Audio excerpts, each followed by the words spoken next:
With you some more transaction desk training. As you see here, there's a great support system at Transaction Desk.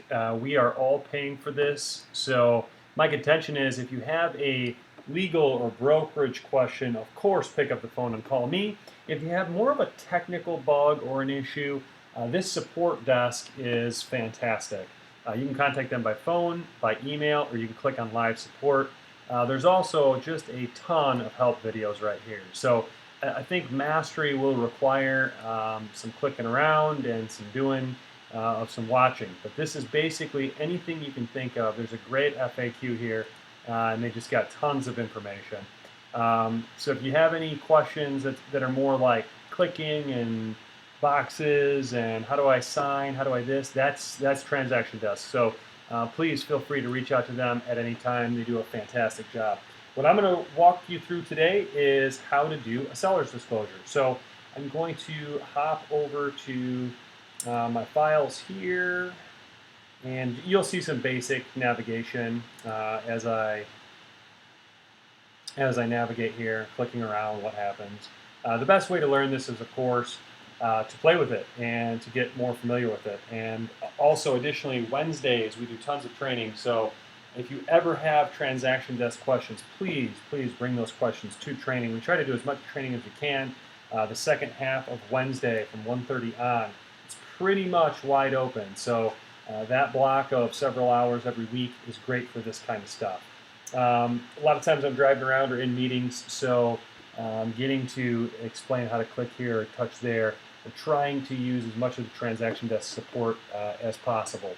I wanted to show you today an example of navigation. So on the left you have Authentisign, documents, calendars, things like that, task manager, broker tools.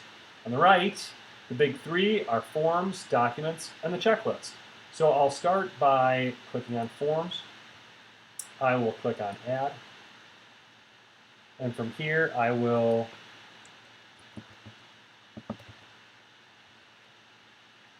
you can type anything in and you'll see what's going on. The seller's property disclosure residential Authentisign template. This is the one you want.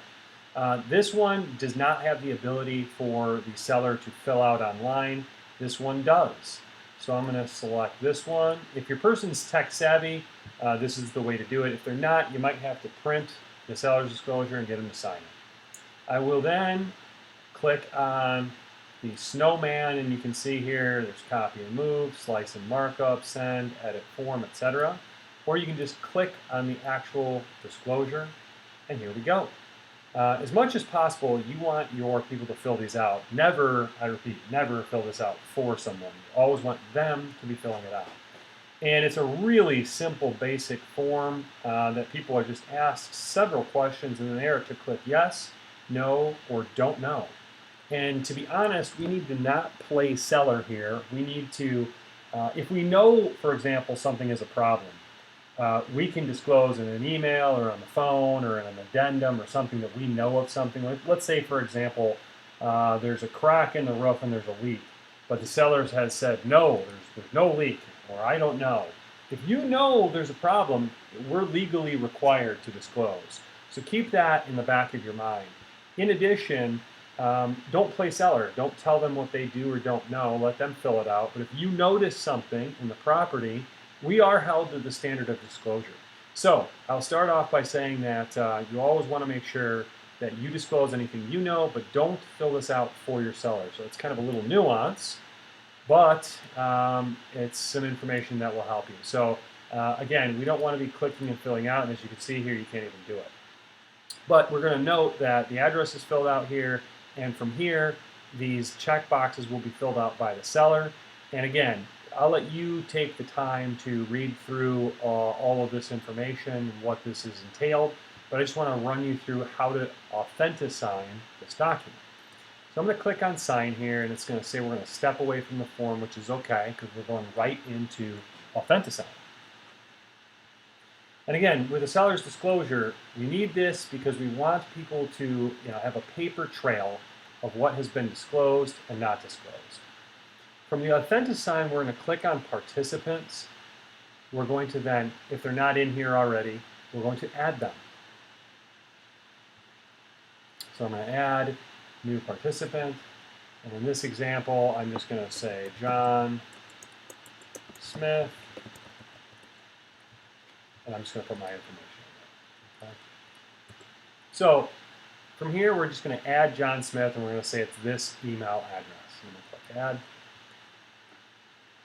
And we're going to designate who John Smith is. And obviously, this is a seller's disclosure. John Smith is seller 1. We're going to click save.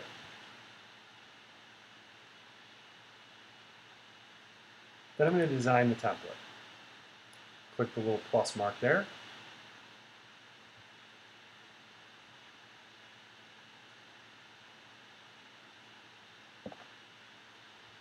And as you can see, every single opportunity has already been designated for them. This is the great thing about Transaction Desk versus some of the other systems, versus .loop, versus app files. All these forms are just ready to go, and I'm really impressed with Transaction Desk and how it's been used. Now, if you need to edit something at this point, you will mark, drag and drop, sign, initial, opt, date, text.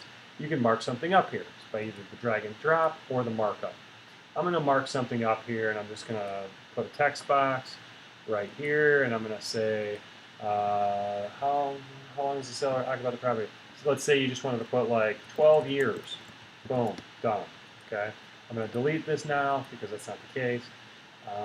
But here, this is a template that they can fill out. Many older folks might have problems with this, and if that's the case, that's okay. You can always print, have them pen fill out, and then scan it. I also have a scanner here in my office.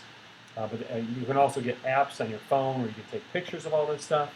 But this is an example of how to get a seller's disclosure signed. From there, I'll click Next.